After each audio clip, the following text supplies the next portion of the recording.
मोनखानाय रोखा रोखा जाबाय बे जायगायाव सोर दंमोन आरो अबे अर्गानाइजेसन मानसिफ्रा दंमोन बेखौ नुजानाय जाबाय। दा बेनिखायनो थगायनो नागिरब्लाबो थगायनो हानाय नङा। इउपिपिएलखौ गाज्रि मोनजोबथारबाय, इउपिपिएलखौ फोथायला, एबसुनि फारसेबो गाज्रि मोननाय फैबाय। बे जिनिसा माने नुजाबाय।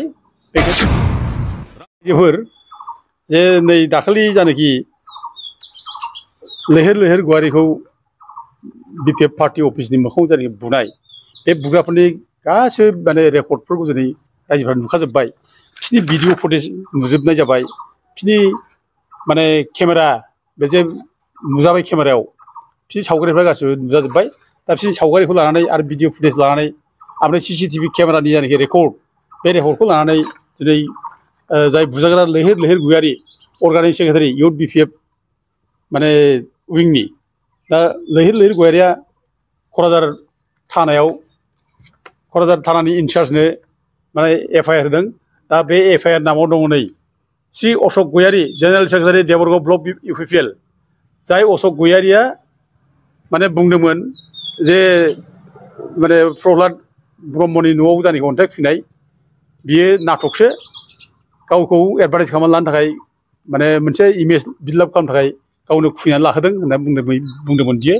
आरो लोगोसे लैहोर लैहोर गयारिनि न'आवबो जानाखि अन्थाइ खुबैदोंमोन, बे अन्थाइ खुबैनायखौबो जे लैहोर लैहोर गयारिया गावनो अर्गानाइज खालामनानै खुग्रोबोदों होनना बुंदोंमोन। दा दिनै बे नामा फैदों, बे केसआव फैदों।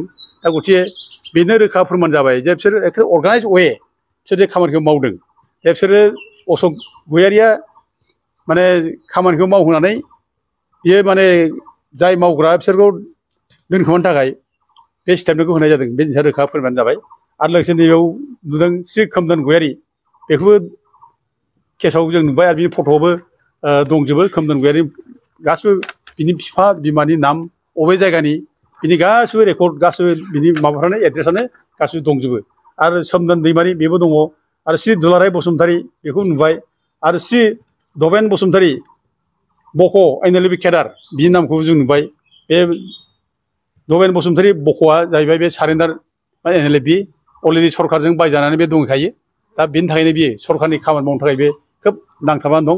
जार फले नैबे माने गावनि आसल जायनाखि स्पिरिट, जाथि सिबिनायनि स्पिरिट, बेखौ बावनानै दिनै गावनि बिदा फंबायखौ दिनै हाथियार बादि बे बाहायजानाय सरकारजों दिनै बुख्रुबनो फैबाय बे।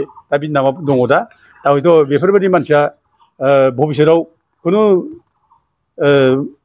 गोजों मोनसे माबाखौ नुहुरा, बिसोरनि भबिष्यतआ खोमसि। ओरैनो बिसोर केस जानानै दंखायो। दा बिसोर जुदि आरो बिदि केसआव नांथाबबावोब्ला हयथ' सानसे समाव बेफोरनि माने केसनि थाखाय बेयो जे बिराद खैफोदाव फैगोन, बे रोखा नुहुरो। आरो दिनै बेफोरबायदि मानसिखौनो बोरै दुलाराय बर' फरायसा आफादा दिनै इउपिपिएलआ दिनै बोरै बाहायखो, बिसोरनि दारैसो बोरै पार्टि सालायनो नागिरखो, बे जिनिसा गिदिर प्रश्न जायो। आरो लोगोसे दंबायो माखासे मानसिफोर, दा बिसोर गोबां माने माबाजों लानानै भिडिअ फुटेजखौ लानानै केस होनाय जादों। दा बेखायनो जे दिनै जे बे बुग्राफोरनि नामा जे ओंखारबाय, बे बुग्राफोरनि नाम मोनखानाय रोखा रोखा जाबाय बे जायगायाव सोर दंमोन आरो अबे अर्गानाइजेसन मानसिफ्रा दंमोन बेखौ नुजानाय जाबाय। दा बेखायनो थगायनो नागिरब्लाबो थगायनो हानाय नङा। सैथोआ अरायबो सैथोखा, सैथोआ अरायबो माने सिन थाखायो, बे सैथोखौ दोनखोमानो हाया। बेखायनो जोङो सैथोजों बयबो सोलिनांगौ। आरो सैथोआ गोमायोब्लानो जोङो माने नङै नङै खोथा जोङो बुङो, नङै नङै माने माबानि जोङो आश्रय लायो, गाज्रि खामानि मावनायनि आश्रय लायो।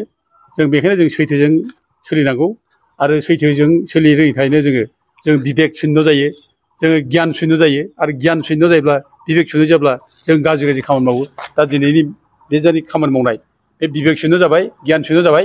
दा रायजो राजाफ्रा जे इउपिपिएलखौ गाज्रि मोनजोबथारबाय, इउपिपिएलखौ फोथायला, एबसुनि फारसेबो गाज्रि मोननाय फैबाय। बे जिनिसा माने नुजाबाय।